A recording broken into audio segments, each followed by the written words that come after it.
Tout le monde pense qu'il n'est qu'un garçon de village sans pouvoir, mais il s'avère être le plus grand roi de l'histoire. Il y a longtemps, un homme nommé Gray est passé du statut d'orphelin à celui de conquérant de la terre entière. Personne ne pouvait lui résister, et ceux qui essayaient étaient impitoyablement effacés de la planète. Cependant, même avec tout le pouvoir du monde, il se sentait insatisfait de sa vie parce qu'il était complètement seul. Puis un jour, il s'est soudainement retrouvé à se noyer dans une mer sans fond, et une voix lui a demandé de chercher la lumière dans sa prochaine vie. Le roi a réalisé qu'il venait de mourir, et l'instant d'après, il a ouvert les yeux dans une pièce faiblement éclairée avec deux inconnus penchés au-dessus de lui. Ils l'ont appelé Arthur et n'arrêtaient pas de se dire à quel point leur fils leur ressemblait, même s'ils n'avaient aucune idée de qui étaient ces gens ni où ils se trouvaient maintenant. Il a alors réalisé qu'il avait été réincarné avec la pleine conscience et les connaissances de sa vie passée. Le grand roi, qui n'est maintenant qu'un nourrisson ordinaire, trouve sa nouvelle vie en tant qu'Arthur incroyablement embarrassante. Il ne contrôle pas très bien son corps, et agir comme un enfant pendant que ses parents lui changent ses couches le remplit de honte. Un jour, Arthur voit son père utiliser la magie pour renforcer son corps afin de labourer leur champ d'un seul coup de poing, puis sa mère le soigner après qu'il se soit blessé. C'est la première chose qui éveille sa curiosité, et il réalise que ce monde n'est pas la Terre parce qu'il y a de la magie. Bientôt, Arthur découvre que son père est un aventurier qui part souvent chasser des monstres avec ses amis. Il comprend que puisque toutes les personnes dans ce monde ont le droit de posséder des armes, cela doit être un endroit dangereux, et il décide de devenir fort le plus rapidement possible pour se protéger. Malheureusement, ce jour est encore loin car pour l'instant, il est toujours un bébé qui s'endort dès que sa mère lui chante une berceuse. Cependant, il surmonte rapidement sa frustration à ce sujet et commence à apprécier ces moments paisibles parce que, dans sa vie passée, il était toujours sous la menace d'assassins qui le ciblaient dans son sommeil. Quelques mois passent, et Arthur commence enfin à ramper dans la maison. Il fait semblant de dormir pour que sa mère le laisse tranquille, puis se faufile dans la bibliothèque de leur maison, où il commence à chercher des informations sur ce monde dans les livres. Il découvre que le continent sur lequel il vit a un pays de nains au sud et un pays d'elfes au nord. Le pays humain est gouverné par un roi, mais contrairement à sa vie passée, le fils du roi devient le nouveau roi dans ce monde, et il n'y a pas de combat à mort pour le trône vacant. Il trouve ensuite un autre livre qui lui parle de la magie, et Arthur réalise que la magie est la raison pour laquelle ce monde est si en retard en termes de science et de technologie. Il apprend qu'environ 1% de la population peut utiliser la magie, et que la capacité magique d'une personne est souvent déterminée par celle de ses parents. Le livre lui dit qu'il existe deux types principaux d'utilisateurs de magie, les premiers sont les augmenteurs, qui utilisent le mana pour renforcer considérablement leurs capacités physiques et combattre comme des guerriers, la deuxième catégorie est celle des conjurateurs, qui peuvent projeter le mana à l'extérieur de leur corps comme des sorciers. Arthur réalise que son père est un augmenteur, mais il pense que sa mère n'est pas une conjuratrice typique à cause de ses pouvoirs de guérison. Il décide d'arrêter de penser à cela et continue à lire les moyens de devenir un utilisateur de magie. Le livre lui dit que pour utiliser la magie, il faut avoir un noyau magique, qui se forme en concentrant le mana à l'intérieur du corps en un seul point. La plupart des gens ne parviennent à cela qu'à la puberté, et il leur faut des années pour créer un noyau de mana solide et utilisable. Arthur, cependant, connaît déjà un concept similaire dans sa vie précédente. Il pouvait manipuler l'énergie interne de son corps, appelée Kai, et former un noyau de Kai à l'intérieur de son corps était exactement comme former un noyau de mana. Arthur commence à concentrer son mana à l'intérieur de son corps, espérant qu'il peut faire le premier pas pour devenir fort dans ce monde, mais juste au moment où il est sur le point de former son noyau de mana, sa mère le trouve et le ramène dans son lit. 2 ans passent en un éclair, et un jour, alors que la mère d'Arthur est occupée à écrire une entrée de journal sur lui, il va dehors pour apprendre l'escrime avec son père. Alors qu'il continue à brandir un bâton de bois comme une épée, sa mère sort, et elle est incroyablement furieuse contre son mari pour avoir appris à leur fils à utiliser une épée alors qu'il vient d'apprendre à marcher. Ce n'est pas une nouveauté pour Arthur, qui a maintenant réalisé que sa mère est le vrai patron de la maison. Sa mère l'emmène aussi occasionnellement dans la ville voisine, et Arthur est toujours heureux d'être là parce que cela lui permet d'en apprendre beaucoup sur ce monde. Il montre de l'intérêt pour tout, des armes aux biens étranges trouvés dans ce monde, mais la chose qui l'intrigue le plus est la magie, et être dans la ville lui donne la meilleure chance de la voir de près. À part ses visites, Arthur mène une vie paisible avec ses parents, et bien qu'il soit mal à l'aise d'être piégé dans le corps d'un nourrisson, il commence lentement à apprécier cette vie tranquille. Ses parents prennent soin de tous ses besoins, et cela lui rappelle son enfance à l'orphelinat dans sa vie précédente, où il souhaitait désespérément avoir une famille, mais ses souhaits ne se sont jamais réalisés. Un jour, Arthur voit son père pratiquer la magie pour renforcer son noyau de mana. Il est vraiment excité de le voir et d'apprendre de lui, mais son père ne parvient qu'à soulever quelques pierres du sol en utilisant son mana. Arthur n'est pas impressionné parce que ramasser les pierres avec ses mains serait plus rapide, mais sa mère vient alors vers lui et lui dit que ce n'était pas le meilleur coup de son père, et qu'il fait mieux à partir du 2e essai. Le père d'Arthur concentre à nouveau son énergie pour impressionner sa femme cette fois et libère une série d'attaques puissantes qui secouent le sol. Arthur est vraiment impressionné par les compétences de son père cette fois, et sa mère est sûre que lorsqu'il grandira, il deviendra aussi un guerrier fort. Arthur veut essayer de le faire tout de suite, mais sa mère décide de l'emmener faire la sieste. Il passe devant la bibliothèque en chemin, et Arthur supplie sa mère de lui laisser lire les livres. Elle refuse catégoriquement, mais il lui lance un regard innocent et suppliant auquel elle ne peut résister. Finalement, elle le laisse seul avec les livres pendant qu'elle sort rejoindre son mari, et Arthur commence à concentrer tout le mana de son corps pour former son noyau de mana, ce qu'il essaie de faire depuis les 2 dernières années. Il sent qu'il est au bord d'une percée, et soudain, son noyau de mana se forme à l'intérieur de son corps. En conséquence, une puissante explosion souffle la maison, et le père d'Arthur est blessé en essayant de protéger sa femme. Ils paniquent tous les deux en craignant que leur fils soit en danger, mais quand ils entrent, ils ne peuvent pas croire leurs yeux quand ils voient Arthur flotter dans le ciel avec une lueur dorée. Arthur leur fait un sourire suffisant, déclarant qu'il peut enfin utiliser la magie maintenant. Il atterrit et commence à marcher vers eux quand soudain les débris du toit tombent vers lui. Il panique, craignant que ce soit la fin de sa vie, mais ses 2 parents se précipitent vers lui pour le protéger des débris qui tombent. Arthur ne réalise qu'après cela que ses parents ont le devoir de le protéger, mais quand ils se mettent à pleurer, il est confus. Dans sa vie précédente, il n'a jamais rien vécu de tel, et même les parents des autres enfants ne montraient jamais d'autres émotions que la fierté ou la déception. Alors qu'il se demande ce qu'est ce nouveau sentiment, Arthur se met aussi à pleurer, s'accrochant instinctivement à sa mère. Quelques années passent après cela, et Arthur est maintenant un jeune garçon qui commence à apprendre les compétences de combat de son père, Reynold. Lui et son père se font face dans le jardin, où son père essaie de lui donner ses gants précieux, mais Arthur les refuse car il sait qu'il n'a pas assez de force pour les manier à son âge. Il prend plutôt une épée en bois, et son père fait de même. Arthur passe immédiatement à l'action, essayant de porter 3 attaques consécutives sur son père, mais son père est beaucoup plus fort et bloque facilement chacune de ses attaques. Arthur réalise que son père utilise sa magie pour renforcer les bâtons, alors il décide de faire de même et verse son mana dans son épée en bois. Peu après, il court à nouveau vers son père, qui est surpris quand l'attaque d'Arthur parvient à briser son bâton en 2. Arthur sourit et affirme que son bois est meilleur que celui de son père, mais son père rétorque que l'endurance compte plus. Quoi qu'il en soit, son père réalise qu'Arthur est un prodige, alors il prend la difficile décision de parler à sa femme d'envoyer Arthur hors de la ville chez un vrai tuteur. Sa mère, Alice, est complètement contre car elle ne veut pas que son doux fils lui soit arraché puisqu'il n'a que 4 ans. Reynold Arg a seulement 4 ans, le bois d'Arthur est beaucoup plus puissant que le sien, ce qui signifie qu'il devrait être entraîné par un guerrier accompli.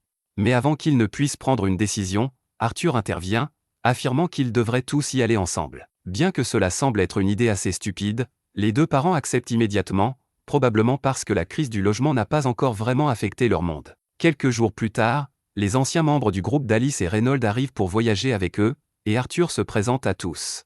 L'ancien groupe de ses parents était composé d'Adam, le leader, Angela, la femme à la forte poitrine, dure, l'homme d'apparence moyenne, Hélène, l'archer, et Jasmine, la fille pixie maniaque qui semble se méfier d'Arthur pour une raison quelconque. Bientôt, ils décident de se mettre en route, et Arthur apprend que ce monde utilise encore un mode de transport assez primitif comparé au sien, où ils avaient des hérubères pour aller partout.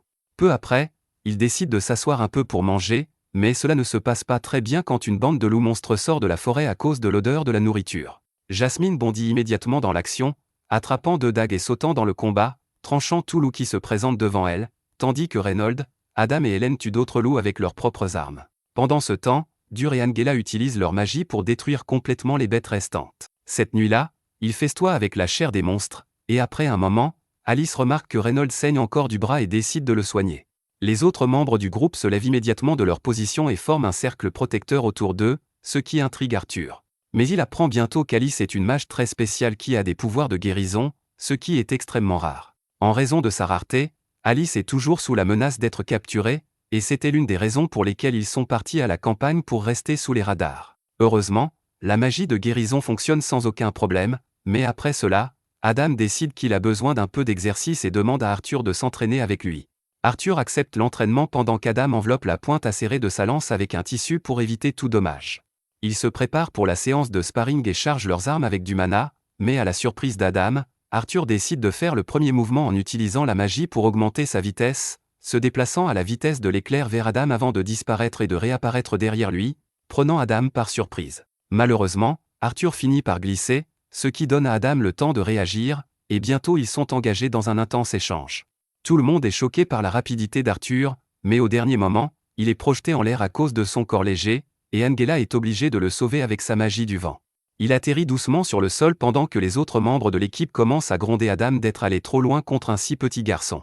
Adam essaie de se défendre en affirmant que le garçon est trop fort, mais personne ne l'écoute. Jasmine, quant à elle, semble très intriguée par les compétences d'Arthur et commence à lui poser des questions sur les techniques qu'il utilise. Les 2 jours suivants passent vite alors qu'Arthur s'entraîne, mange, dort et s'entraîne encore avec presque tous les membres du groupe, apprenant les techniques de lance avec Adam, les pompes avec Reynolds, le tir à l'arc avec Hélène, et la course comme Usain Bolt avec Jasmine, qui semble avoir pris un certain goût pour le petit garçon. Elle essaie de le séduire pour une fête Didi en lui offrant une petite épée avec de l'huile pour bébé dessus, mais sa mère ne veut pas qu'Arthur soit cuit, alors elle l'appelle. Bientôt, ils reprennent leur voyage dans les chariots quand soudain, ils sont obligés de s'arrêter dans des circonstances mystérieuses. Soudain, une pluie de flèches vole vers eux, et Arthur réalise immédiatement qu'ils sont attaqués par des bandits. Dur et Adam sautent immédiatement devant les chariots tandis qu'Angela utilise sa magie du vent pour repousser toutes les flèches qui viennent vers eux. Arthur jette un coup d'œil dehors pour découvrir qu'ils sont complètement encerclés par des bandits de tous les côtés. Le chef des bandits, Lay, ordonne à ses sbires de ne pas blesser Alice et Arthur et de se débarrasser de tous les autres puisqu'ils peuvent être vendus pour une somme élevée. Les bandits crient tous en accord et sautent dans la zone de combat, où ils commencent à se faire cuisiner par Reynolds et son groupe. Un par un, tous les membres du groupe commencent à éliminer les bandits un par un, et Arthur sait que son groupe est beaucoup plus fort individuellement, mais le problème commence à apparaître quand les bandits essaient de les submerger par le nombre. Les membres du groupe commencent à s'épuiser à force de combattre constamment tandis que le chef des bandits affronte Reynolds en 1 contre 1 et le projette dans le chariot où se trouve Arthur. Le chariot est détruit alors qu'Alice essaie rapidement d'aider Reynolds, mais il lui dit de ne pas utiliser sa magie car cela aggraverait la situation. Il se relève et dit à Arthur d'emmener sa mère quelque part en sécurité pendant qu'il s'occupe du chef des bandits. Arthur veut évidemment se battre et affirme qu'il est assez fort pour gérer ses sbires, mais son père lui crie d'utiliser cette force pour protéger sa mère puisqu'elle a un enfant dans son ventre. Arthur se demande quand ils ont eu le temps de faire ça, mais décide tout de même de s'enfuir avec Alice. Le chef des bandits essaie de les poursuivre, mais Reynolds l'attaque à nouveau, le forçant à se défendre. Arthur continue de courir mais se retrouve bientôt bloqué par de multiples ennemis. Heureusement, les membres de son groupe sont des professionnels, et ils parviennent à éliminer tous les bandits sur son chemin un par un. Arthur les remercie pour leur aide et continue à courir à toute vitesse quand soudain, ils sont pris en embuscade par un mage qui les attaque avec sa magie du vent. Arthur décide de pousser sa mère à l'abri tandis qu'il subit le gros des dégâts, le propulsant en l'air et au-dessus de la falaise. Il décide qu'il ne va pas mourir seul et lance son couteau attaché à une corde vers son agresseur, l'entraînant aussi dans sa chute. Dur et Angela essaient immédiatement d'utiliser leur magie pour sauver le jeune Arthur tandis que sa mère crie son nom avec les yeux pleins de larmes. Mais pendant tout ce temps, Arthur se sent en paix, comme s'il avait accompli quelque chose. Il se demande si c'est ça le bonheur quand soudain des larmes se forment dans ses yeux alors qu'il réalise qu'il allait être un grand frère, mais que cette vie lui a été arrachée. Alors qu'Arthur ouvre les yeux après sa chute, il constate qu'il est toujours en vie. Il se demande où il est quand soudain, le sol sous lui commence à trembler alors que quelque chose d'énorme s'approche de lui. Arthur essaie de se lever pour voir ce qui arrive, et il est terrifié par un démon effrayant qui l'appelle par son nom. Arthur a peur du démon, mais c'est un homme qui ne se rendra pas sans se battre. Il bondit sur le démon pour l'attaquer mais est repoussé doucement. Alors qu'il se relève, le démon lui dit qu'il a encore beaucoup à apprendre et lui assure qu'elle est une amie. Arthur ne comprend pas ce qui se passe, et puis le démon commence soudainement à cueillir des fruits pour lui. Elle dit à Arthur qu'il doit manger avant qu'il ne puisse commencer à parler parce qu'elle ne répondra à aucune question autrement. Arthur n'a d'autre choix que de dévorer les fruits, puis il demande au démon si ses parents vont bien. Elle lui montre une scène de la route où ses parents et leurs amis ont combattu les bandits, et elle est couverte des corps sans vie des bandits. Le démon dit à Arthur que tous ceux qu'il connaît sont en vie et qu'ils ont continué leur voyage en sécurité il y a des jours. Arthur est ému aux larmes en entendant cela, le soulagement inondant son cœur. Il demande ensuite au démon son nom pour la remercier correctement, et elle se présente comme Sylvia. Quelques jours passent avec Arthur toujours dans la grotte de Sylvia, mangeant les fruits pour survivre pendant que ses blessures guérissent. Il veut rejoindre ses parents le plus vite possible, mais Sylvia lui dit que ce n'est pas si simple parce qu'il devra traverser la forêt, remplie de monstres dangereux et de hors-la-loi. Cependant, elle a un autre moyen de réunir Arthur avec sa famille, mais cela implique de créer un trou dans le tissu spatio-temporel et prend beaucoup de temps.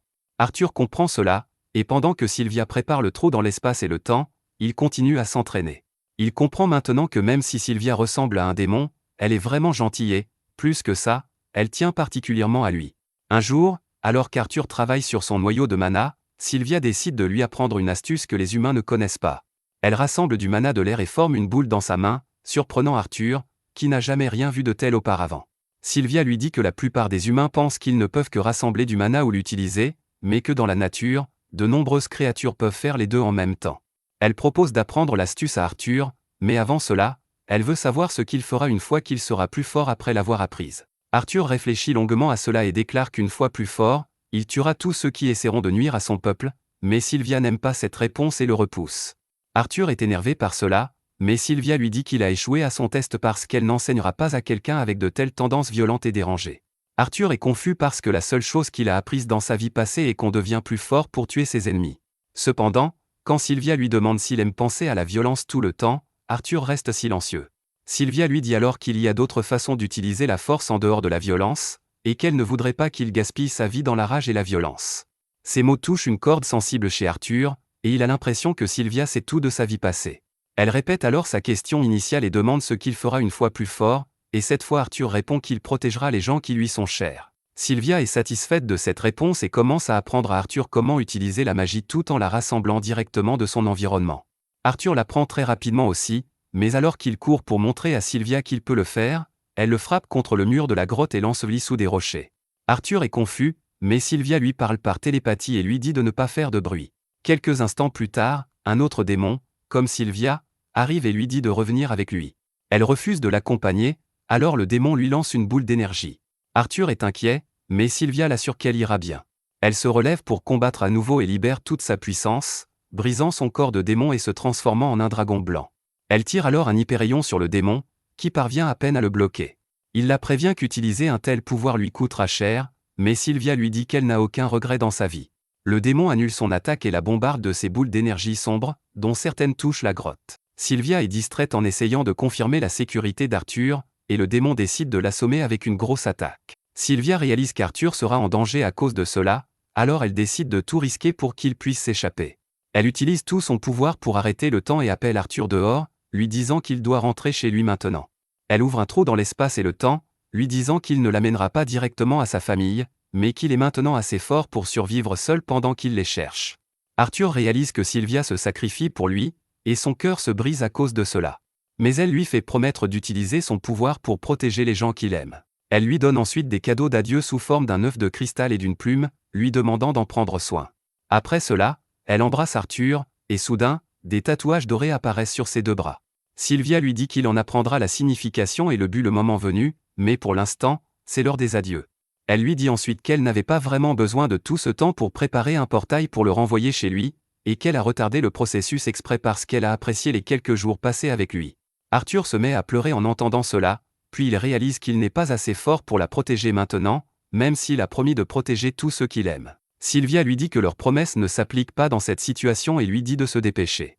Il lui dit qu'il se moque qu'elle soit un dragon ou un démon parce qu'elle est sa famille, et qu'il n'abandonne jamais sa famille. Sylvia dit à Arthur qu'il a déjà une maman, alors il décide de l'appeler grand-mère, et le dragon se met à pleurer en entendant cela. Elle pousse alors Arthur vers le portail, et il prend l'œuf et la plume avec lui. Mais alors qu'il entre dans le portail et se retourne pour dire un dernier au revoir à Sylvia, il se sent entraîné. Une fois qu'il est parti, Sylvia libère son pouvoir et remet le temps dans la grotte à la normale, recevant immédiatement l'attaque du démon. Elle tombe au sol, mais alors qu'il s'approche d'elle, confiant dans sa victoire, Sylvia le surprend en le frappant de toute sa puissance à bout portant. D'un autre côté, Arthur voyage à travers le portail, où il entend à nouveau la voix de Sylvia. Elle lui dit qu'il est normal d'être triste, mais qu'il devrait travailler dur pour transformer cette tristesse en bonheur un jour. Arthur lui dit qu'il ne peut pas le faire, mais Sylvia dit qu'elle sait qu'il peut le faire parce qu'il était le roi le plus fort de l'histoire. Arthur est choqué d'entendre qu'elle connaît sa vie précédente, et il veut demander à Sylvia si c'est elle qui l'a amené dans ce monde, mais avant qu'il ne puisse le faire, il sort du portail. Après avoir fini de pleurer Sylvia, Arthur se lève et place l'œuf de cristal dans sa besace. Il regarde autour de lui et constate qu'il est dans une forêt dense pleine de dangers. Soudain, il entend une fille crier au loin, et il bondit à travers les arbres pour la chercher. Il trouve bientôt un groupe de bandits en train de kidnapper une fille elfe et de discuter de combien d'argent ils pourraient obtenir en la vendant à l'île d'Epstein. Cela lui rappelle le moment où son groupe a été attaqué par des bandits, et ils avaient prévu de faire la même chose avec lui. Il devient furieux en voyant l'elfe se faire kidnapper, mais suivant sa promesse à Sylvia, il ne laisse pas sa rage le consumeur. Au lieu de cela, il décide de suivre les bandits car ils le mèneront sûrement à la colonie humaine la plus proche. Le soir, lorsque les bandits font une pause, il commence à parler de s'amuser avec la fille avant de la vendre, et c'est là qu'Arthur tire la ligne. Il commence à rassembler du mana pour s'occuper de ses fichiers PDF, puis remarque qu'il contrôle des monstres sauvages à l'aide de colliers magiques. Il lance des noix aux bêtes, ce qui les alerte et les fait hurler bruyamment. Les bandits paniquent car cela pourrait attirer toutes sortes de monstres vers eux, et l'un d'eux se précipite immédiatement pour les battre et les soumettre. Arthur attendait ce moment, et il crée une lame de mana autour de sa main avant de passer derrière le bandit et de le trancher. Il vole le couteau du bandit, et juste à ce moment, un autre homme arrive à sa recherche. Arthur le tue avant qu'il ne puisse faire un bruit, mais il réalise que son corps manque d'endurance pour bouger autant. Avant même qu'il ait le temps de se reposer, un troisième bandit vient chercher ses amis, et Arthur l'attaque immédiatement. Cependant, il ne peut que blesser sa jambe, et le bandit appelle son ami, lui disant de faire attention car ils ont un jeune mage avec eux. Le quatrième bandit s'excite car les utilisateurs de magie d'un si jeune âge sont rares, et il peut obtenir beaucoup d'argent en le vendant. Il décide de ne pas le blesser et pose son épée pour utiliser la magie à la place.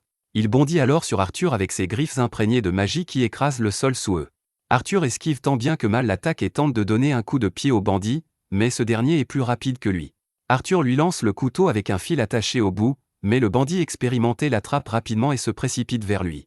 Il donne un coup de pied assez puissant pour le faire tomber et le tient ensuite à l'envers. Mais alors, Arthur utilise la magie du feu sur sa jambe, forçant le bandit à le lâcher. Avant que le bandit ne puisse se remettre, Arthur lui lance à nouveau le couteau, et cette fois, il le fait tourner autour de son cou pour qu'il ne puisse pas esquiver la lame lorsqu'elle transperce son front. Arthur s'occupe ensuite du dernier bandit et libère l'elfe, qui lui rappelle quelqu'un de son passé. Il sort rapidement de son souvenir et dit à la fille qu'elle est libre de rentrer chez elle maintenant, mais elle s'inquiète en voyant ses blessures. Arthur lui dit que ce n'est rien de grave et recouvre les corps pour que la fille ne voie pas cette vision horrifiante. Elle est toujours curieuse à leur sujet, alors il lui dit qu'ils ont eu un accident et qu'ils ne la dérangeront plus. Arthur trouve ensuite des bagages dans la carriole et dit à la fille de rentrer chez elle maintenant, mais elle attrape sa main car elle a peur. Elle le supplie de l'emmener avec lui, et il décide d'avoir pitié d'elle et lui permet de l'accompagner. Il se tourne ensuite vers les monstres asservis et décide de les libérer de leur misère car il ne semble pas être une bonne idée de les libérer. L'elfe, quant à elle, décide de libérer les loups à cornes car les elfes respectent toutes les formes de vie, et si elle ne libère pas les monstres, ils mourront. Arthur la met en garde contre cela, mais elle est sûre que les monstres ne les attaqueront pas. Elle les libère, et les monstres partent effectivement pacifiquement, ce qui émerveille Arthur quant à la connexion de la fille avec la nature. Après cela, il décide de la ramener chez elle, et alors qu'il s'arrête pour faire une pause, il apprend qu'elle s'appelle Tesha. Il cuisine un peu de nourriture et lui dit de manger même si elle n'a pas faim car cela l'aidera à reprendre des forces, et ces mots lui rappellent Sylvia. Quoi qu'il en soit, il remarque que Tesha chipote avec la nourriture car elle n'est pas bonne et demande à manger quelque chose de sucré. Arthur pense qu'il devrait apprendre d'elle à faire semblant d'être un enfant normal car elle est la première enfant de son âge qu'il ait jamais rencontrée. Tesha lui demande ensuite ce qu'il fait ici, et Arthur lui dit qu'il a été séparé de ses parents. Ils continuent leur voyage pour trouver le village des elfes, et cela prend beaucoup plus de temps qu'Arthur ne le souhaitait. Tesha ne cesse de lui parler de son village, et Arthur apprend que la vie des elfes est très différente de celle des humains. Soudain, il sent un loup à cornes les suivre, et il décide de le tuer. La nuit, il dit à Tesha de dormir dans la tente pendant qu'il monte la garde à l'extérieur, puis il commence à regarder l'œuf de cristal que Sylvia lui a donné. Alors qu'il se demande ce que c'est réellement, Tesha l'appelle, lui demandant de venir dans la tente. Elle promet qu'elle gardera le secret vis-à-vis de sa famille qu'il a dormi avec elle, mais Arthur lui dit qu'il est bien à l'extérieur. Il ne lui faut pas longtemps pour réaliser que Tesha a peur d'être seule dans la tente, et il décide de faire droit à sa demande et entre dans la tente. Là, Tesha accuse tous les humains d'être des pervers qui ont plusieurs femmes, et Arthur aimerait que ce soit vrai. Il demande à Tesha qui lui a dit ça, et elle lui répond que c'était son grand-père. Arthur nie ces allégations, disant que seuls les nobles ont assez d'argent pour avoir plusieurs femmes, mais Tesha s'endort en plein milieu de sa réponse. Le lendemain, ils reprennent leur voyage, et Tesha commence à se sentir de plus en plus à l'aise avec Arthur. Il est secrètement agacé par cela car il veut se dépêcher de retrouver sa famille, et puis un autre problème survient. Il commence à ressentir une douleur aiguë dans son noyau de mana qui le rend si faible qu'il ne peut même pas marcher, et Tesha court dans la forêt pour trouver des herbes qui pourraient le soigner. Alors qu'Arthur est assis seul, essayant d'endurer la douleur, le loup à cornes qu'il a libéré plus tôt s'approche de lui. Arthur panique, pensant que le monstre a choisi de l'attaquer lorsqu'il est à son plus faible, et juste à ce moment, Tesha revient avec les herbes. Il lui dit de rester à l'écart car le monstre est là pour les attaquer, mais au lieu d'attaquer, le monstre laisse un sanglier mort sur le sol et retourne dans la forêt. Arthur est vraiment confus par cela, mais Tesha lui dit avec excitation que la bête voulait le remercier d'avoir sauvé sa vie. Manger la viande de sanglier fait du bien à Arthur, et ensuite Tesha lui dit qu'elle n'a trouvé aucune herbe, mais qu'elle a trouvé des champignons que les femmes de son village mangent tout le temps. Arthur les mange sans trop réfléchir, mais ensuite il a une grave diarrhée. Après cela, Ils retournent tous les deux dans la tente, et Tésha commence à raconter à Arthur les histoires des royaumes humains et nains qu'elle a entendus de son grand-père. Elle dit qu'elle aimerait vraiment voir ces royaumes, mais apparemment, ils sont pleins de mauvaises personnes, donc elle ne peut pas y aller, et les étrangers ne sont pas autorisés dans le village elfe. Arthur n'entend que la moitié de ce qu'elle dit car la fatigue le rattrape, et il s'endort. Le lendemain, la douleur d'Arthur revient, mais il l'endure tant bien que mal car le village elfe est proche. Tésha dit à Arthur qu'ils sont déjà amis maintenant, mais il ne sait pas comment répondre à cela car il n'a jamais eu d'amis, et les choses deviennent gênantes entre eux. Arthur commence à se souvenir de la personne la plus proche d'une amie qu'il ait eue dans sa vie précédente et comment il l'a tuée quand, soudain, Tésha se met à crier d'excitation en voyant la porte du village elfe. Arthur est choqué de la voir, mais Tésha lui tend la main, lui disant de venir avec elle. Il prend sa main et se rend au village elfe, où un groupe de gardes arrive immédiatement, sentant un intrus. Arthur ne comprend même pas ce qui se passe lorsque les gardes l'arrêtent, et en voyant le regard indifférent de Tésha, il se demande ce qui va lui arriver maintenant. Alors qu'Arthur voit Tessia rester silencieuse malgré ses supplications, il réalise qu'il a été trop prompt à lui faire confiance, même si elle l'a appelé son ami dans la forêt.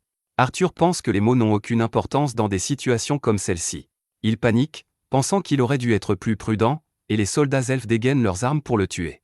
Tessia passe immédiatement à l'action en comprenant ce qui se passe et demande aux gardes d'arrêter. Ils lui disent qu'Arthur est un humain dangereux et qu'ils doivent l'éliminer avant qu'il ne leur fasse du mal. Tessia leur explique qu'Arthur est son ami qui l'a sauvé, mais le garde refuse de la croire. Au lieu de cela, il accuse Arthur d'avoir lavé le cerveau de Tessia. Soudain, une voix puissante lui ordonne de se taire, un portail apparaît devant eux, et un vieil elfe en sort, ordonnant aux soldats de libérer le garçon immédiatement. Alors que Tessia va voir Arthur, elle s'en prend aux soldats pour l'avoir menacé, mais le vieil elfe, qui est son grand-père, lui dit que leur réaction était justifiée, étant donné qu'un humain était entré dans leur royaume avec la princesse disparue. L'elfe se présente alors comme Virion, l'ancien roi des elfes, et remercie Arthur d'avoir sauvé sa petite fille ainsi que la princesse de leur royaume. C'est une nouvelle pour Arthur, et il a du mal à croire que cette idiote est une princesse, mais elle lui adresse un sourire suffisant. Virion lui demande si elle n'a pas informé son ami de son statut royal, et bien que Tessia affirme l'avoir fait, Arthur peut parier que ce n'est pas vrai. Juste à ce moment, ses parents arrivent, et Tessia se précipite dans leurs bras. Son père regarde Arthur et, comme tout autre elfe raciste, ordonne aux soldats de le tuer immédiatement. Mais Virion explique que, bien qu'étant un humain, Arthur a sauvé Tessia et l'a ramené chez elle. Tessia prend également sa défense et force son père à laisser Arthur venir dans leur château. Virion dit à Arthur qu'ils doivent discuter plus tard, et il ressent une puissance mystérieuse émanant du vieil elfe. Sur ce, Tessia saisit la main d'Arthur et commence à courir à travers la ville. Il est émerveillé par ce qu'il voit, mais les elfes continuent de le regarder avec colère et haine en raison de leur longue histoire de guerre avec les humains. Arthur n'est pas concerné par cela, mais il est troublé par l'expression froide sur le visage de Tessia lorsqu'il a demandé son aide pour la première fois. Il est également perplexe face à la douleur dans sa poitrine et décide d'être plus prudent à l'avenir. Bientôt, ils atteignent le château, et Tessia demande à toutes les servantes de servir Arthur avec tout ce qu'elles ont. Elle commence à planifier son séjour chez elle, mais Arthur estime qu'il devrait d'abord raconter leur voyage à ses parents. Il l'autorise à leur parler, mais Tessia lui offre une place à table et commande du thé et des collations avant qu'il ne puisse continuer. Arthur se demande s'il est approprié qu'un humain reçoive un tel traitement, puis le père de Tessia, Alduin, se présente ainsi que sa femme, Merial. Arthur se présente correctement et les salue, et Alduin est assez impressionné par ses manières malgré son humble origine. Sur ce, Arthur commence à raconter comment il a sauvé Tessia des marchands d'esclaves, et sa famille est furieuse en entendant cela. Ils se mettent à maudire les humains pour ça aussi, mais Arthur leur dit de maudire la profession et non la race. Virion lui demande comment il a libéré Tessia des marchands d'esclaves, et Arthur révèle qu'il est un mage. Le roi a du mal à croire qu'il ait pu vaincre les marchands d'esclaves, et les soldats elfes sont encore plus sceptiques. Ils accusent Arthur d'avoir une fois de plus trompé Tessia, mais Virion leur ordonne de se tenir à distance jusqu'à nouvel ordre. Tessia intervient également en soutien à Arthur, racontant ce qu'elle a entendu les méchants dire. Sa mère l'étreint pour la réconforter, puis son père dit à Arthur qu'il croit son histoire. Arthur demande alors à Alduin de le renvoyer à sa famille en guise de remerciement pour avoir sauvé sa fille, mais ce dernier qualifie cette demande d'inraisonnable. Il dit qu'il ne veut pas aider les humains barbares, mais Arthur réplique que s'il agit ainsi, il se comportera lui-même comme un barbare. Alduin est coincé en entendant cela, mais il refuse toujours d'aider Arthur. Soudain, Tessia se met à le fixer pour le faire céder émotionnellement. Alduin cède rapidement et dit à Arthur que normalement, la porte vers le royaume humain ne s'ouvre qu'une fois tous les 7 ans, mais qu'ils ne peuvent pas le garder ici si longtemps, alors il enverra des soldats pour l'escorter chez lui. Arthur est ravi d'entendre cela, mais soudain, la douleur dans sa poitrine revient avec une intensité jamais vue. Il endure tant bien que mal la douleur toute la journée, et la nuit venue, il se rend sur le balcon de sa chambre pour prendre l'air. Il voit Tessia jouer joyeusement avec ses parents dans une pièce voisine, et cela lui rappelle ses propres parents. Arthur se demande s'ils vont bien, même s'il pense qu'ils sont assez forts pour survivre à l'attaque des bandits. Il lui manque, et il se demande s'ils seront aussi heureux de le revoir que les parents de Tessia le sont en ce moment. Plus il pense à eux, plus il est malheureux, et Tessia le remarque. Elle court immédiatement vers lui et s'excuse au nom de sa famille pour la rudesse de tous envers lui. Arthur répond que ce n'est rien, puis taquine Tessia en lui disant qu'elle devrait retourner auprès de sa famille pour être gâtée comme jamais. Tessia est offensée par cela et lui dit que ses parents le traiteront de la même manière une fois qu'il sera de retour, ce qui inquiète encore plus Arthur. Il cherche une validation auprès de Tessia, demandant si ses parents seront vraiment heureux de le revoir malgré tout. Tessia lui attrape soudain le visage, lui disant qu'il est évident que ses parents lui manqueront plus qu'il n'est pas avec eux. Elle lui dit qu'elle commence déjà à lui manquer parce qu'il va bientôt rentrer chez lui, et Arthur reste sans voix. Juste à ce moment, les pétales lumineux d'une fleur, semblables à des lucioles, commencent à flotter dans l'air, et tous deux sont subjugués par leur beauté. Soudain, Arthur se souvient du regard froid de Tessia, et il se demande si quelque chose n'allait pas chez elle à ce moment-là ou s'il a imaginé des choses. Il décide de ne plus y penser et de profiter de l'instant présent, quand soudain, il sent une attaque dirigée vers Tessia. Il bloque rapidement l'attaque et se précipite vers l'attaquant, pour découvrir que c'est Virion. Arthur s'en prend au vieil elfe, lui demandant s'il voulait tuer sa petite fille, mais Virion lui demande s'il peut vraiment tuer quelqu'un avec des pétales. Arthur ouvre les mains et y trouve des pétales lumineux, puis Virion le félicite pour avoir bloqué l'attaque et réagit immédiatement. Il est maintenant sûr qu'Arthur a bien combattu les marchands d'esclaves, mais Tessia se met en colère car elle pense que son grand-père intimide son ami. Cependant, Virion la rassure en disant qu'il ne compte intimider personne et qu'il trouve simplement Arthur très intéressant. Il invoque une petite épée en bois et la donne à Arthur pour tester ses compétences avant de poser des tests sur la pelouse. Virion fait signe à Arthur de commencer, et ce dernier charge immédiatement vers lui. Il essaie de frapper le vieil elfe mais se rend compte qu'il est très rapide, malgré tous ses efforts pour augmenter sa vitesse avec la magie, il ne parvient pas à toucher Virion une seule fois. Le vieil elfe bloque alors une de ses attaques, brisant son épée dans la foulée. Un morceau de l'épée vole droit vers Tessia, et Arthur lance le manche pour le dévier. Virion est impressionné par son adresse, et profitant de cette occasion, Arthur décide de le vaincre en utilisant une explosion corporelle. Cependant, Virion la bloque purement par instinct. Arthur n'est pas prêt à abandonner et charge à nouveau, le frappant au front. Virion est vraiment impressionné qu'Arthur ait réussi à le toucher une fois, et il lui dit de se préparer pour le deuxième round, mais Tessia l'attaque soudainement par derrière et lui ordonne d'arrêter de maltraiter son ami. Virion lui dit qu'il ne maltraitait personne et que, s'il se retenait, c'est Arthur qui le maltraiterait. Arthur pense que le vieil homme ne croit pas vraiment ce qu'il dit, mais il le remercie poliment de le surestimer. Virion lui répond qu'il ne le surestime pas, et s'il est vraiment reconnaissant, il devrait devenir son élève. Arthur est choqué par cette offre qui sort de nulle part, et il explique à Virion qu'il ne peut pas rester ici car ses parents s'inquiéteront. Le vieil elfe répond qu'il existe un moyen d'informer ses parents qu'il est en sécurité ici, et avant qu'Arthur ne puisse même poser des questions, la douleur dans sa poitrine revient, le faisant tomber à genoux. Virion l'avait déjà remarqué auparavant, et il est maintenant certain qu'Arthur a hérité d'une volonté de bête. Il dit au garçon de devenir son élève, ou il perdra la vie avant même d'avoir la chance de revoir ses parents. Plus tard dans la nuit, alors qu'Arthur dort, il ressent soudain la même douleur aiguë dans sa poitrine. Il essaie de la maîtriser, mais la douleur ne cesse d'augmenter jusqu'à ce qu'elle déchire son corps et se matérialise devant lui. Arthur ouvre les yeux et voit une silhouette sombre se dresser menaçante au-dessus de lui. Il a instinctivement peur du monstre obscur, mais au fond de lui, il commence à l'analyser comme un thérapeute. Il se demande si le monstre est la personnification de son anxiété ou de ses lourdes responsabilités et se met à crier alors que le monstre s'approche de lui, mais il entend alors Tessia lui dire de se réveiller. Lorsqu'Arthur se réveille de ce cauchemar, il voit Tessia assise sur lui souhaitant joyeusement bonjour. Arthur ne veut pas voir son visage agaçant dès le matin et lui dit de le laisser tranquille car il n'a même pas pu dormir correctement à cause du monstre dans ses rêves. Il essaie de se rendormir, mais Tessia se met en colère, pensant qu'il l'a traité de monstre. Elle lui dit de se réveiller parce que son grand-père l'attend. Elle le tire hors du lit, et Arthur n'a d'autre choix que de se préparer. Tessia lui demande alors s'il compte vraiment rester avec elle, et il répond qu'il n'est pas encore sûr, mais que Virion a quelque chose à lui montrer qui pourrait le faire changer d'avis, et Arthur veut prendre sa décision après cela. Peu après, Arthur et Tessia sortent, où le roi Aldouin essaie de convaincre Virion qu'un humain ne peut pas être autorisé à rester dans le royaume des elfes. Cependant, Virion n'écoute pas ses arguments et monte dans son carrosse, disant qu'il aime bien Arthur et que c'est tout.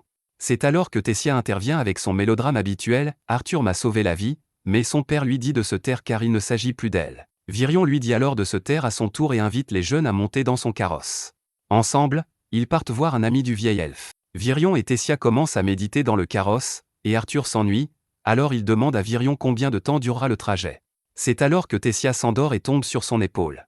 Virion explique qu'elle s'est levée tôt aujourd'hui pour les accompagner. Il ajoute que, comme Tessia est l'unique héritière du trône royal, elle n'a jamais eu de vrais amis de sa vie. Elle ne fait pas facilement confiance aux gens et cache ses émotions à la plupart, mais elle est vraiment à l'aise avec Arthur. Virion le remercie pour cela, car quand Tessia est avec lui, elle sourit librement. Arthur est impressionné que Virion soit si humble qu'il puisse remercier un enfant, et cela lui donne confiance dans le vieil elfe. Bientôt, leur carrosse s'arrête devant une maison isolée de la société, et Arthur est curieux de voir l'homme qui peut faire voyager l'ancien roi jusqu'à chez lui. Soudain, Virion marche vers la porte et la frappe du pied, criant à son ami de sortir. Il se rapproche pour voir si quelqu'un arrive, mais son ami ouvre la porte directement sur son visage et lui dit d'arrêter de crier. Virion la présente alors comme Rhynnia, son vieil ami et une sorcière aux compétences uniques. Il explique qu'elle peut aider Arthur avec ses pouvoirs, et elle leur dit à tous d'entrer pour commencer immédiatement. La maison de Rhynnia est remplie de livres, et Arthur se demande comment une intello comme elle va l'aider. Il dit que grand-père Virion lui a dit qu'elle a un sort qui peut l'aider à contacter ses parents, et Rhynnia rit, disant à Virion qu'il est très doux avec l'enfant. Elle explique alors à Arthur qu'elle est une biche, ce qui signifie qu'elle peut voir le passé et le futur. Elle active ses pouvoirs et découvre qu'Arthur est si spécial qu'elle ne peut pas voir son vrai passé. Cependant, elle sait qu'il n'est pas là pour une prophétie, mais pour revoir ses parents et leur dire qu'il va bien. Arthur confirme, et Rhynnia lui dit alors d'imaginer ses parents aussi clairement que possible tout en se penchant sur un seau d'eau. Arthur concentre toutes ses cellules cérébrales pour imaginer ses parents devant lui. Pendant ce temps, ses parents déjeunent dans leur nouvelle maison en ville. Alice prépare un ragoût et le sert à Reynolds en disant qu'Arthur adorait aussi ce plat. Elle devient soudain triste et nostalgique, car c'est l'anniversaire d'Arthur aujourd'hui, et il n'est plus avec eux. Elle se souvient à quel point elle était dévastée le jour où il a sauté de la falaise, et Reynolds se rappelle aussi qu'il s'est saoulé après avoir perdu son fils, car il pensait que c'était de sa faute. Heureusement, ses amis étaient là pour l'aider à s'en sortir. Plus tard, ils sont arrivés en ville, et les membres de leur groupe leur ont dit au revoir en rentrant chez eux. Reynolds est devenu soldat pour gagner sa vie et a acheté une maison en ville. Lui et Alice essaient de vivre normalement maintenant, même s'ils s'ennuient beaucoup d'Arthur. Ils sont émus en pensant à lui, mais soudain, ils entendent la voix d'Arthur les appeler. Ils se lèvent tous les deux, surpris, et Arthur leur dit que ce n'est pas à cause des champignons magiques dans le ragoût et qu'il leur parle vraiment.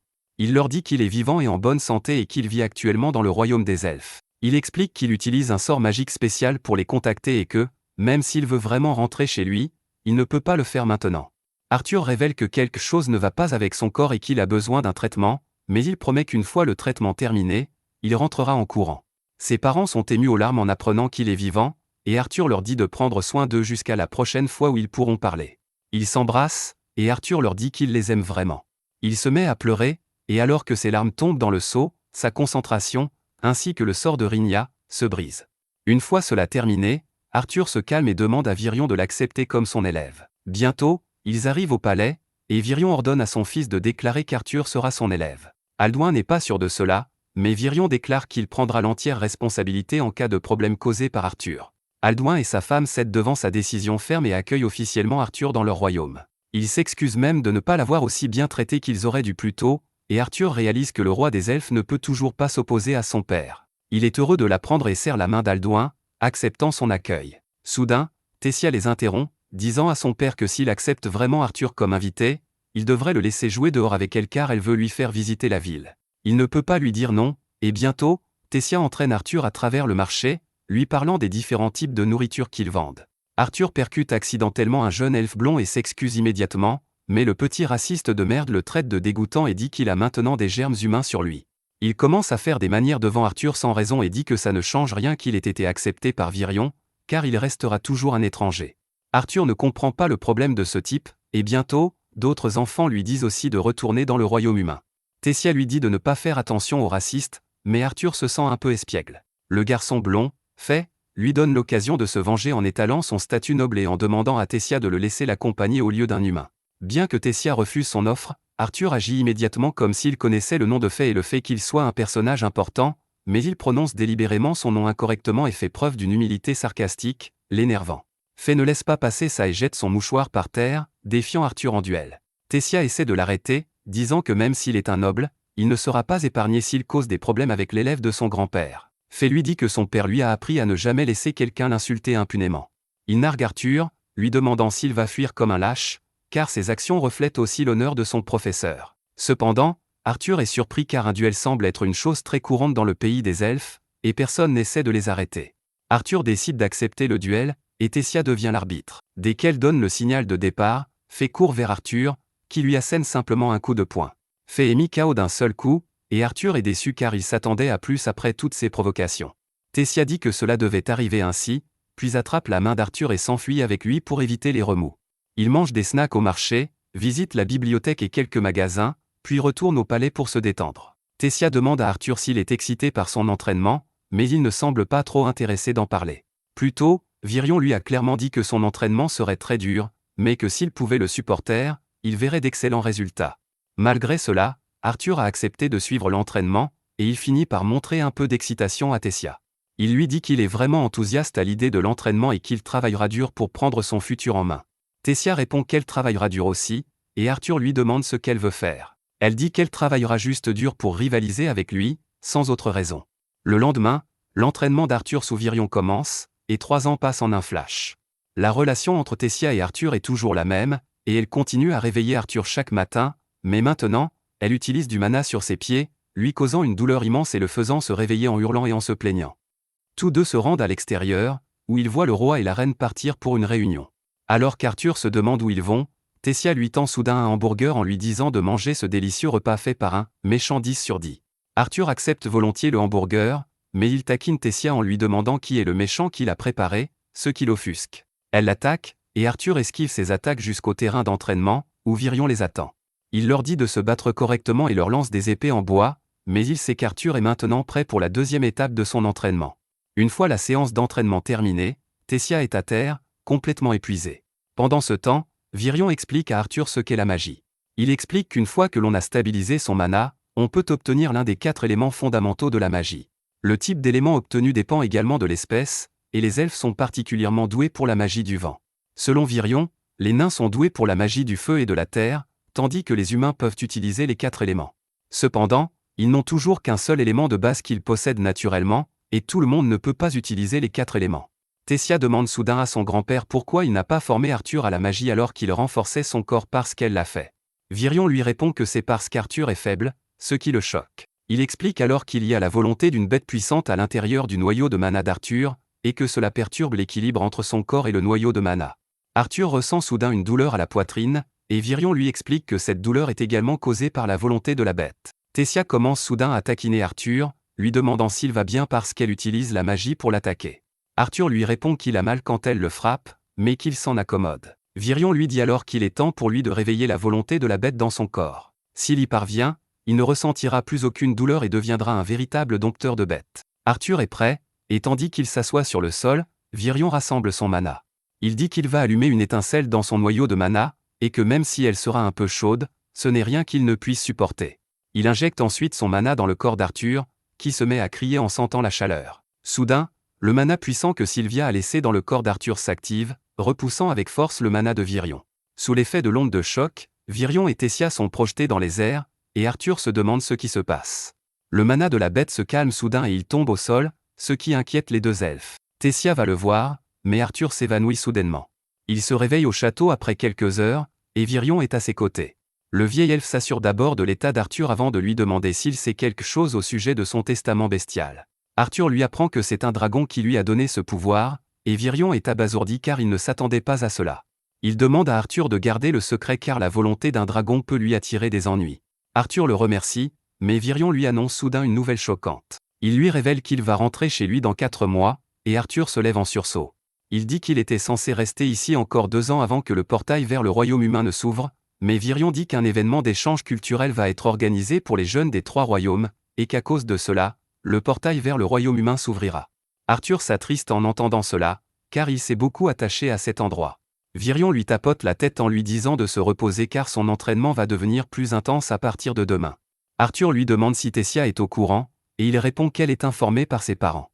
Cette nuit-là, alors qu'Arthur est dans son lit et pense à son départ anticipé, l'œuf de cristal qu'il porte depuis 3 ans se met à trembler. Il se lève, effrayé, et lorsque l'œuf se fissure, il craint le pire. Cependant, lorsqu'un mignon petit dragon en sort, Arthur est séduit par son innocence. Il décide de jouer avec lui, mais le bébé dragon le mord et lui laisse une marque magique sur le bras.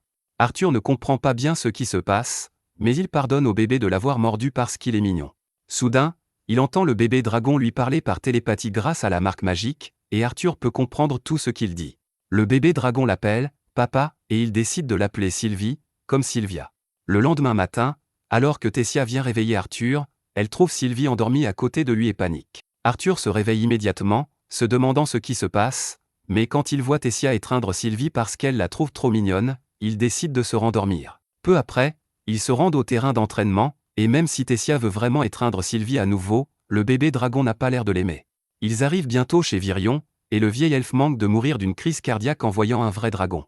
Il entend ensuite l'histoire d'Arthur, qui raconte comment le bébé dragon est sorti de l'œuf après avoir réussi à réveiller la volonté bestiale de Sylvia. Virion sait qu'il aura beaucoup d'ennuis si les gens découvrent l'existence du dragon, alors il demande à Arthur de prétendre qu'il s'agit d'une bête de mana rare. Il pense que cela suffira à tromper la plupart des gens, car tout le monde pense que les dragons n'existent pas.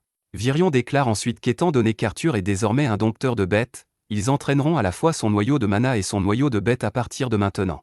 Il déclare qu'il n'y a pas de meilleur entraînement que le combat réel et décide de libérer son véritable pouvoir de dompteur de bêtes. Le vieil elfe libère une énorme quantité de mana qui le recouvre entièrement, et lorsqu'elle se calme, il émerge sous la forme d'un être monstrueux fait d'une aura noire. Arthur est effaré par cette transformation et tente instinctivement de se protéger alors que Virion n'a même pas l'intention de l'attaquer. Le vieil elfe se déplace soudain derrière lui tapant sur l'épaule, et le temps qu'Arthur se retourne, il a disparu, ne laissant que 2 empreintes noires sur le sol. Il commence à transpirer parce qu'il ne peut même pas dire où se trouve Virion en ce moment, et il se rend immédiatement. Virion apparaît derrière lui, et alors qu'Arthur lui dit qu'il devra payer sa thérapie après lui avoir montré cette forme monstrueuse, il revient à son état normal. Arthur dit qu'il n'a même pas senti sa présence, et Virion explique que sa bête apprivoisée est une panthère de l'ombre qui peut manipuler le vent et le son extrêmement bien, mais qu'elle draine son mana très rapidement. Virion lui remet ensuite son épée en lui disant que son véritable entraînement commence maintenant. Les jours suivants, Arthur passe son temps à méditer pour contrôler son noyau de bête, puis à s'entraîner contre le mode monstre de Virion. Il parvient à puiser la puissance de son âme de bête et la douleur dans sa poitrine disparaît complètement. Il devient très vite plus fort et passe tout son temps libre comme un enfant normal. Quelques semaines plus tard, Tessia emmène à nouveau Arthur au marché, et il tombe sur l'arrogant gamin nommé Ferrit. Il s'excuse, mais Ferrit agit comme si c'était le destin qui les avait mis face à face. Arthur ne se souvient même pas de lui, ce qui offusque Ferrit. Il défie immédiatement Arthur en duel pour se venger de la dernière fois, mais il se fait à nouveau mettre KO en un seul coup. Après cela, Tessia rappelle à Arthur l'existence de Ferrit, et il l'aide immédiatement à se relever. Ferrit lui prend la main un peu à contre-cœur, mais ses amis lui disent d'arrêter de faire comme si c'était grave, car ils ont toujours su qu'il voulait être ami avec l'humain. Arthur demande ensuite à Ferrit et à ses amis s'ils vont aussi participer à l'échange culturel, et ils acceptent parce que tous les enfants nobles y vont. Arthur demande si Tessia sera aussi avec eux, et ils se taisent car ils savent qu'elle n'ira pas. Ferrit tente de détendre l'atmosphère en disant qu'ils ne peuvent pas risquer de laisser la délicate princesse se perdre à nouveau, mais cela énerve Tessia, qui l'envoie voler d'un seul coup de poing pour montrer sa force.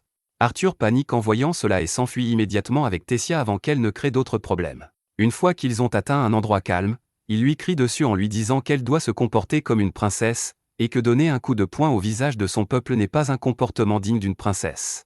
Arthur se sent ironique en disant cela parce qu'il a été roi dans sa vie passée et qu'il ne se contentait pas de frapper ses sujets, mais Tessia dit alors qu'elle a été trop débordée ces derniers temps.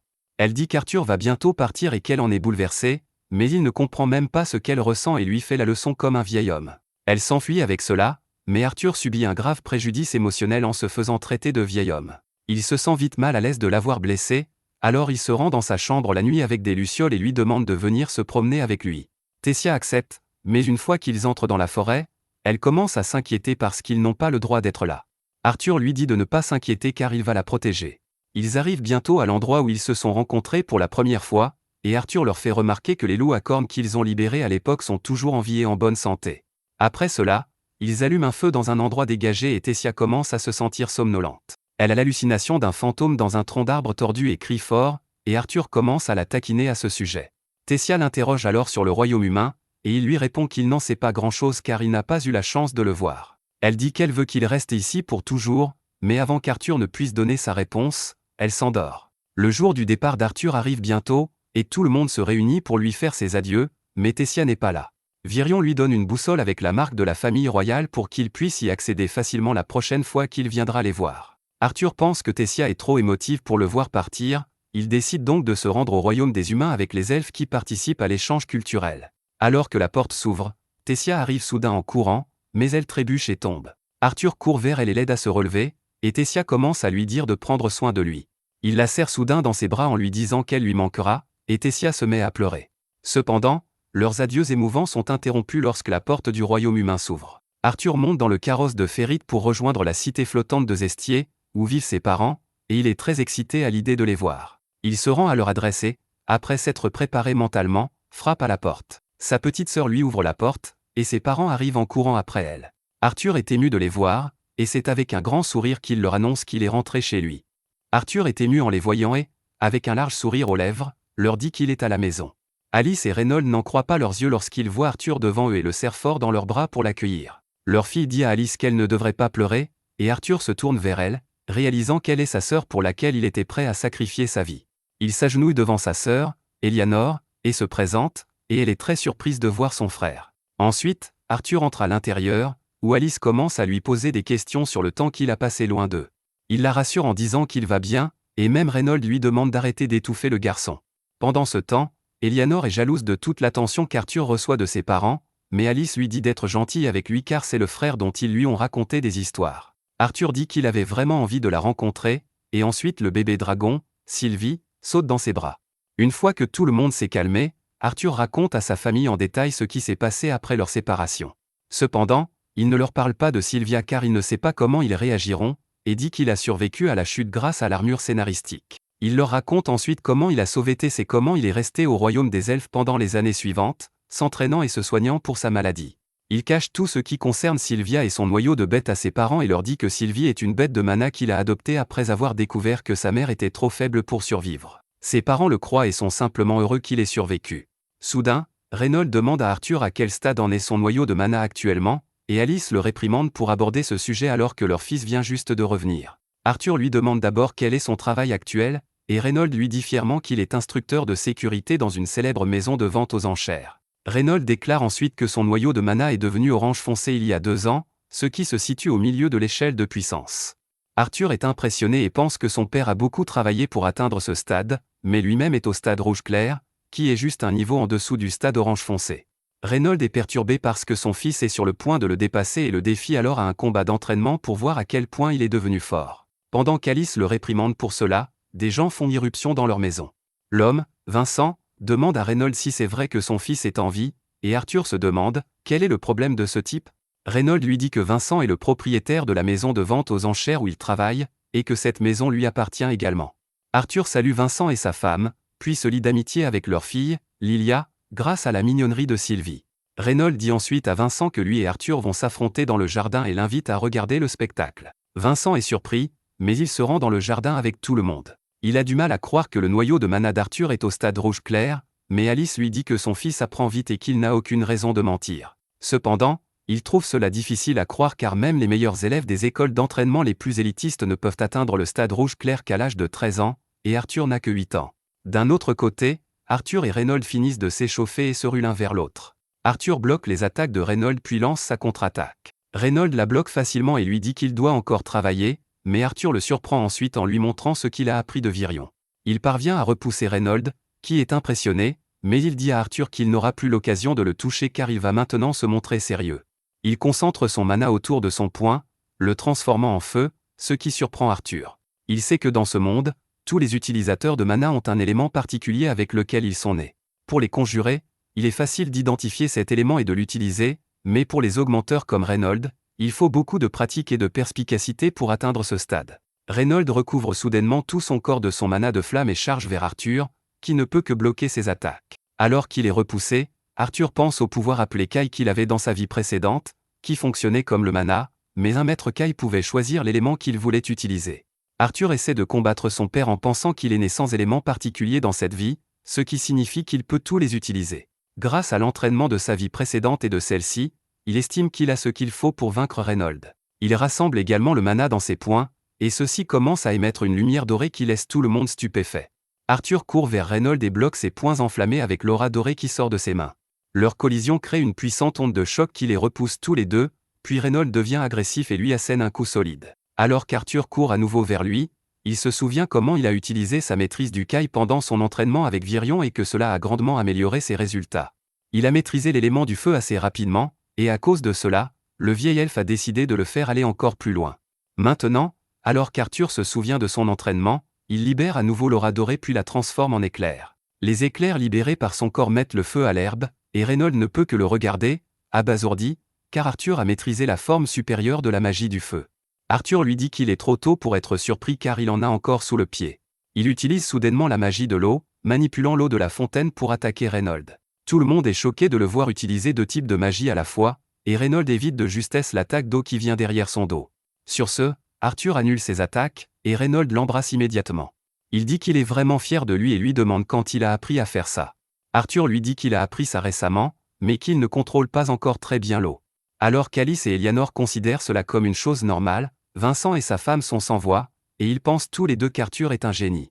Peu de temps après, ils retournent à l'intérieur et s'assoient autour de la table à manger, où Vincent dit à Reynold que son fils a un avenir très prometteur. Reynold est d'accord, disant qu'il le savait depuis qu'Arthur a éveillé son noyau de mana à l'âge de 3 ans et a détruit leur maison dans la foulée. Vincent est surpris d'entendre cela, et alors que Reynold rit fièrement, il tombe avec sa chaise. Vincent se lève soudainement de son siège et suggère qu'il devrait envoyer Arthur à l'Académie Ziru. Reynold est surpris d'entendre cela et lui demande s'il est sûr car l'Académie Ziru est la plus grande école de formation de mages de tout le continent. Eh bien, la femme de Vincent est tout à fait d'accord avec lui, et elle dit aux parents d'Arthur de ne pas s'inquiéter pour les frais car ils veulent sponsoriser son éducation dans l'espoir qu'un jour cela leur profitera également grandement. Alice est nerveuse en entendant cette offre, et elle dit qu'ils ne savent même pas si l'Académie acceptera leur fils, mais Vincent lui dit avec confiance qu'il connaît le directeur de l'Académie et qu'il peut faire quelque chose à ce sujet. Soudain, Arthur prend la parole, disant que puisque cette question le concerne plus que quiconque, il devrait avoir son mot à dire. Il dit qu'il vient juste de retrouver sa famille et qu'il ne veut pas s'éloigner d'eux si vite. Vincent comprend ses raisons, et Arthur prend ensuite congé, disant qu'il est trop fatigué par le combat d'entraînement. Il se dirige à l'intérieur du bâtiment, mais Lilia le suit car elle est devenue une fan de lui depuis qu'elle a vu sa puissance. Elle lui dit qu'il va dans la mauvaise direction et lui dit de la suivre car elle va l'emmener dans un meilleur endroit. Elle emmène Arthur à la cuisine dans le sous-sol, où elle commence à discuter joyeusement avec les serviteurs et leur demande de préparer de délicieux plats de viande pour elle. La vieille servante lui dit de faire attention à son régime car elle a pris du poids récemment, et Lilia lui rétorque de ne pas parler de son poids.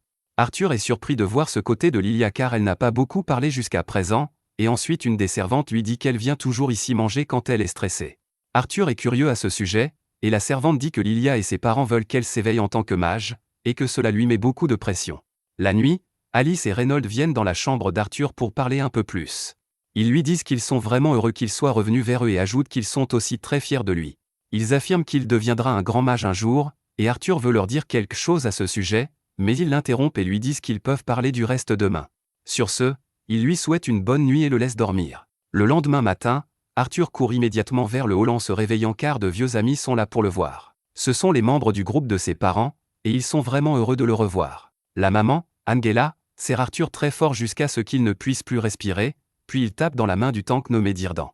Adam et Hélène continuent de se chamailler tout en accueillant Arthur, et puis soudain, Jasmine commence à le fouiller sans raison autre que le fait qu'elle veut le toucher.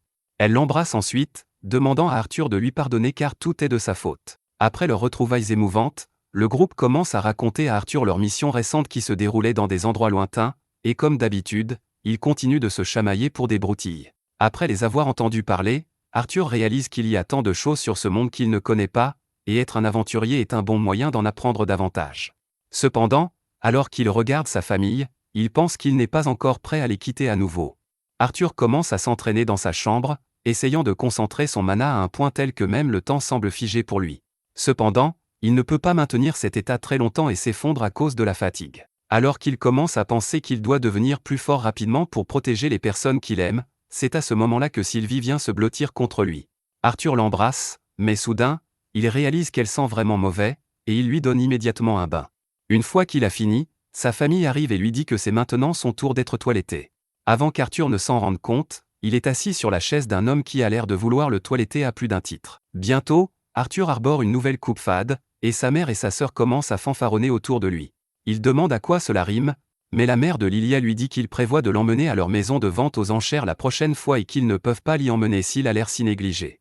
Elle dit ensuite à Arthur qu'aujourd'hui, ils vont lui faire visiter la ville de Ziru, et Eleanor lui demande immédiatement de lui tenir la main. Arthur accepte, mais Lilia dit qu'elle est jalouse parce qu'avant l'arrivée d'Arthur, Eleanor ne la quittait pas. Quoi qu'il en soit, Ils commencent à explorer la ville ensemble, et quand Arthur attache un élastique à cheveux autour du doigt d'une statue, un groupe de garçons lui en lance un sur la tête. Ils s'éloignent en riant de lui, et Arthur demande « Qui étaient ces bâtards ?» Lilia lui dit que ce sont des étudiants de l'Académie de magie de Ziru, et comme ils sont traités comme des membres de la royauté à cause de cela, la plupart d'entre eux sont des brutes. Avant qu'Arthur ne puisse demander plus de détails, il sent soudain une énergie familière provenant d'un magasin à proximité.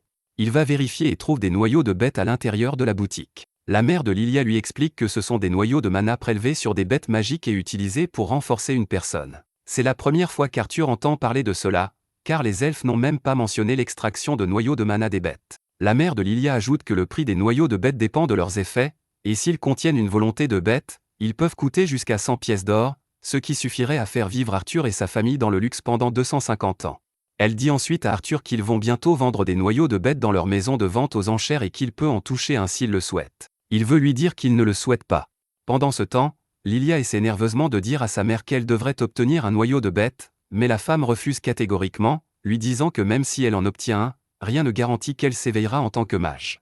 Lilia est contrariée lorsque sa mère lui rappelle que les noyaux de bêtes sont trop chers, et elle répond qu'il en existe des moins chers. Sa mère refuse de l'écouter, et à cause de cela, Lilia reste boudeuse pendant tout ce temps, ce qui attriste Arthur pour elle. Il essaie de lui parler de ne pas précipiter les choses lorsqu'il la trouve s'éloigner seule, et il la suit instinctivement.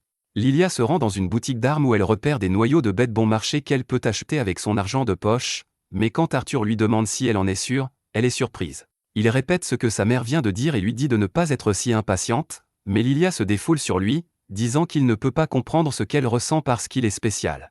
Arthur essaie toujours de la calmer, mais alors qu'elle tente de le repousser, elle heurte un garçon derrière elle, qui s'avère être un étudiant de l'Académie de magie de Ziru.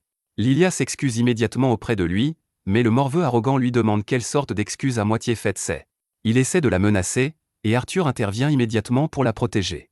C'est alors que le boutiquier arrive aussi en entendant la commotion, mais dès qu'il voit les étudiants, il recule rapidement. Les arrogants décident de harceler Lilia, et l'un d'eux invoque une petite flamme. Arthur réplique en activant aussi sa magie, mais c'est à ce moment-là que la mère de Lilia arrive et leur ordonne à tous deux d'annuler immédiatement leur magie. Au début, les étudiants et le boutiquier lui disent de ne pas s'en mêler, mais lorsqu'ils apprennent que son mari possède la maison de vente aux enchères qui fait chaque année un don important à l'Académie de magie, ils sont stupéfaits. Les étudiants décident de partir parce qu'ils ne veulent pas d'ennui maintenant, mais ils se moquent encore de Lilia avant de partir, disant qu'une perdante comme elle ne peut qu'utiliser l'argent pour acheter une place à l'Académie. Arthur se met en colère pour elle et s'apprête à en découdre, mais Lilia l'arrête parce qu'elle est d'accord avec les garçons. Plus tard, il rentre à la maison, et Vincent s'inquiète lorsqu'il apprend que Lilia et Arthur ont failli se battre avec des étudiants de l'Académie. Lilia s'excuse, mais Vincent lui dit qu'il n'y a pas lieu de s'inquiéter. Il dit aussi à Arthur qu'il n'a pas à s'inquiéter parce qu'il a fait beaucoup de dons à l'Académie de magie, et un petit incident comme celui-ci n'entamera pas ses chances d'y obtenir une place. Lilia pense que son père veut envoyer Arthur à l'Académie de magie à sa place parce qu'elle n'a pas réussi à utiliser la magie malgré toutes leurs tentatives. Elle craque et s'en prend à tout le monde avant de s'enfuir. Le soir, Arthur va l'appeler pour le dîner, mais elle n'est même pas dans sa chambre, et un serviteur vient le conduire à elle. Pendant ce temps, Lilia pense à la façon dont ses parents ont toujours voulu qu'elle devienne mage, et c'est devenu son rêve d'entrer à l'Académie. Cependant, lorsque sa magie ne s'est pas développée malgré de nombreuses tentatives, elle est devenue dépressive, et cela a empiré lorsque son père n'arrêtait pas de dire qu'elle aurait toujours une place réservée à l'Académie grâce aux dons qu'il avait fait. Elle a réussi à contrôler ses émotions, mais Arthur est arrivé dans sa vie, et ses parents ont commencé à envisager de l'envoyer à l'Académie, et c'en était trop pour une fille aussi peu sûre d'elle qu'elle. Arthur arrive bientôt à la cuisine, où il trouve Lilia en train de somnoler, et il la réveille. Il essaie de s'excuser auprès d'elle, mais il pense que cela la ferait passer pour une arrogante. Soudain, Lilia s'excuse auprès de lui, disant qu'elle était jalouse de lui parce qu'il a volé l'attention de son père. Elle commence à se blâmer pour ne pas avoir éveillé sa magie et dit que ses parents ont dû perdre espoir en elle. Arthur a pitié de la pauvre fille, et il lui attrape immédiatement le visage, lui disant d'arrêter de trop réfléchir. Il dit que même lui peut voir à quel point elle travaille dur, donc ses parents le savent encore mieux. Il lui raconte une histoire sur Tess sans raison apparente, puis dit que la raison pour laquelle son père ou même Eleanor s'intéresse tant à lui est qu'il est une nouvelle personne dans leur vie, et ils sont juste curieux de le connaître. Lilia rit à cela et admet alors qu'elle s'est mis toute la pression toute seule.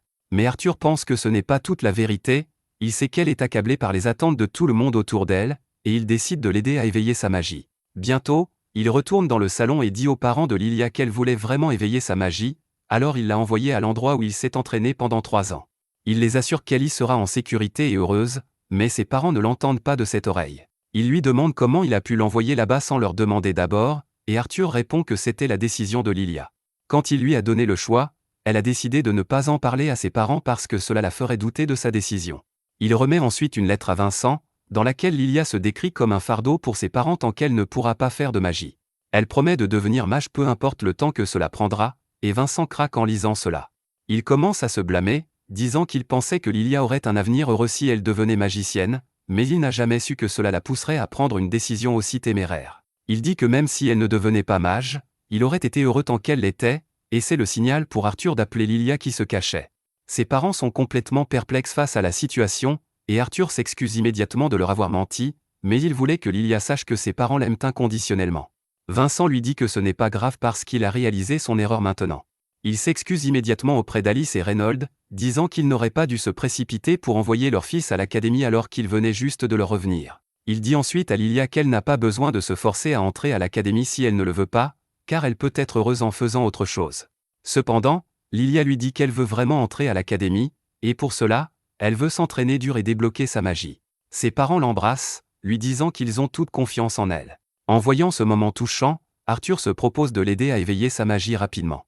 Il fait asseoir Lilia et Eleanor dos à dos, et leurs parents ne sont pas sûrs qu'ils puissent vraiment y arriver. Cependant, Arthur leur dit avec assurance que la première étape pour éveiller leur magie est de se concentrer sur leur respiration. Il leur dit de respirer lentement les yeux fermés et de continuer à se concentrer jusqu'à ce qu'ils voient une lumière dans l'obscurité. Eleanor est la première à voir une lumière, mais alors qu'elle s'exclame qu'elle la voit, elle perd sa concentration et revient à une page blanche. Lilia se sent dépassée parce qu'elle ne voit rien, mais Arthur lui dit de continuer à respirer. Il place ensuite sa main sur le dos des deux filles et leur dit de continuer à respirer même si elles sentent un peu de chaleur. Il envoie alors doucement son mana dans leur corps, et Lilia peut enfin voir la lumière dont il parlait. Ses parents sont émus aux larmes en voyant leur fille enfin capable de visualiser le mana. Après cela, Lilia descend pour faire la fête avec les domestiques. Peu de temps après, Arthur se rend à la maison de vente aux enchères de la famille de Lilia, et il est émerveillé par son apparence grandiose. Il y a toutes sortes de nobles, marchands et aventuriers à l'intérieur de la maison de vente, attendant d'acheter des objets de collection et d'autres articles rares. Alors que Lilia et Eleanor partent immédiatement voir de jolis noyaux de bêtes, Arthur est attiré par une statue démoniaque effrayante, pendant que Reynolds s'occupe de la sécurité de la maison de vente. Bientôt, la vente aux enchères commence, et Vincent commence par présenter leurs invités VIP, le roi Blaine et toute sa famille. Le roi est accueilli par des acclamations bruyantes du public, et Arthur a le sentiment qu'il est vraiment aimé par son peuple. Avec cela, la vente aux enchères commence, et le premier article au menu est une dague enchantée avec de la magie de foudre. Arthur se demande s'il peut aussi enchanter une arme avec sa magie quand soudain, il se rend compte que Sylvie a disparu.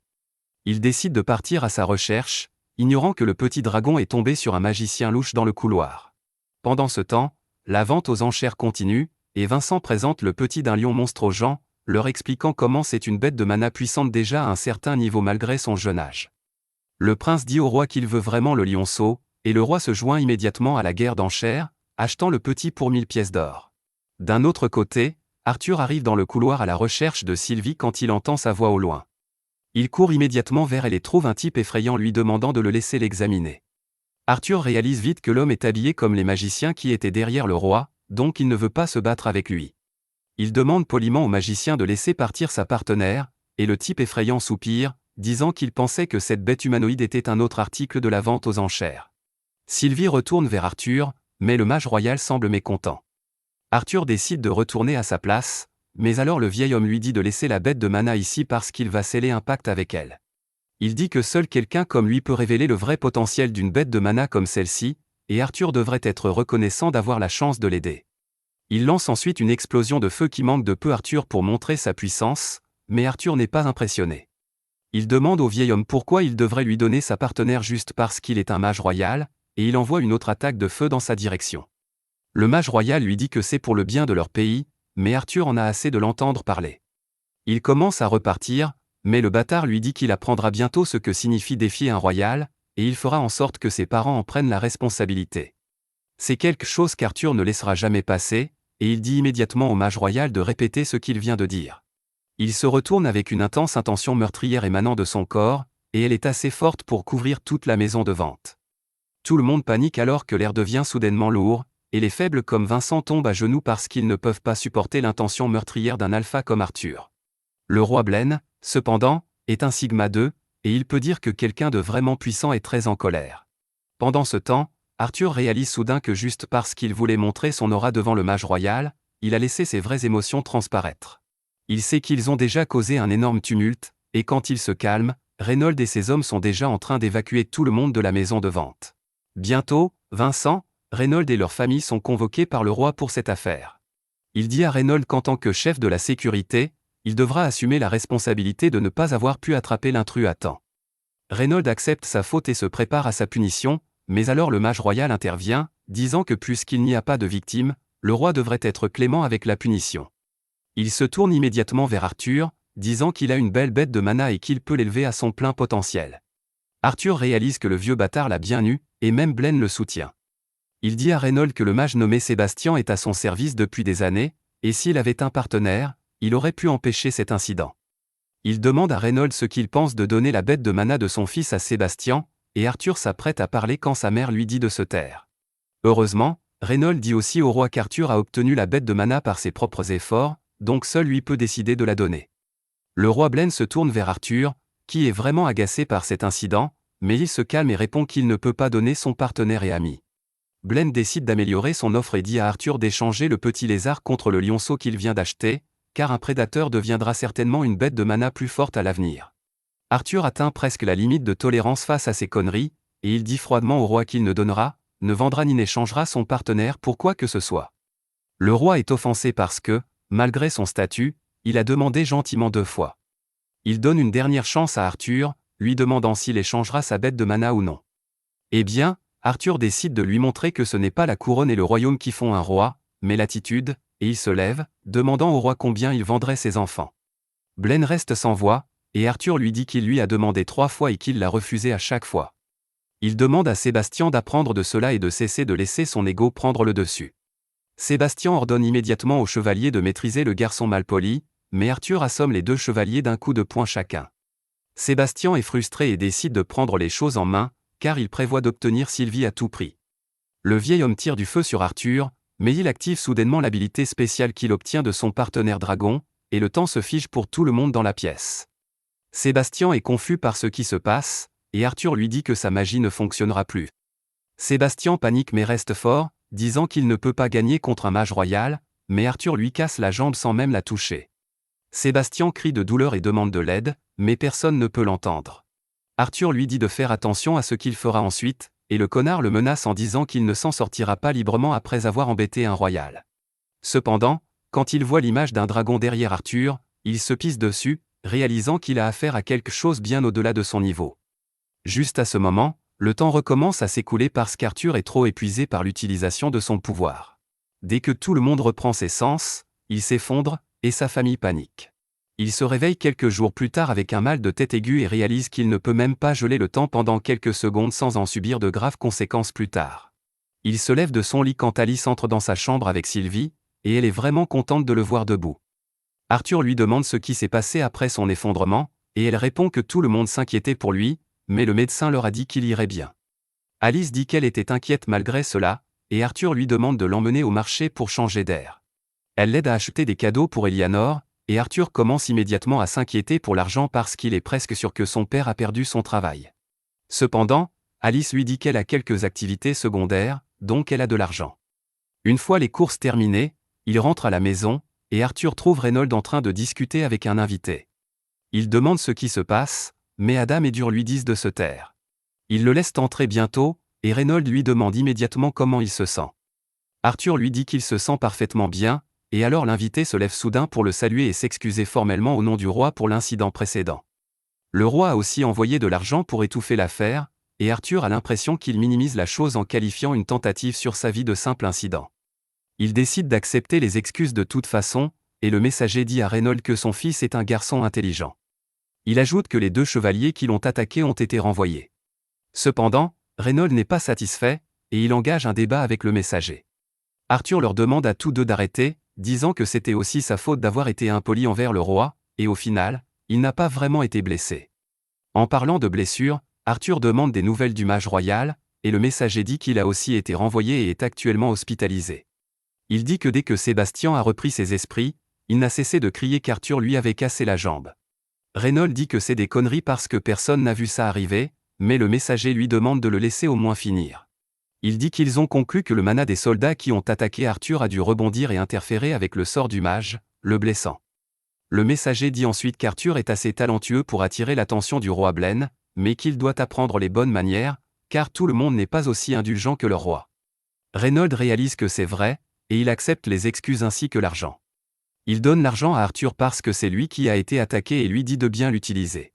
Cet incident fait réaliser à Arthur que même s'il a le pouvoir de se battre, il a besoin de plus que ça pour protéger sa famille.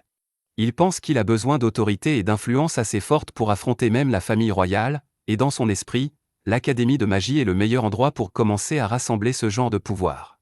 Si vous avez aimé cette vidéo, pensez à vous abonner et regarder la vidéo suivante sur votre écran.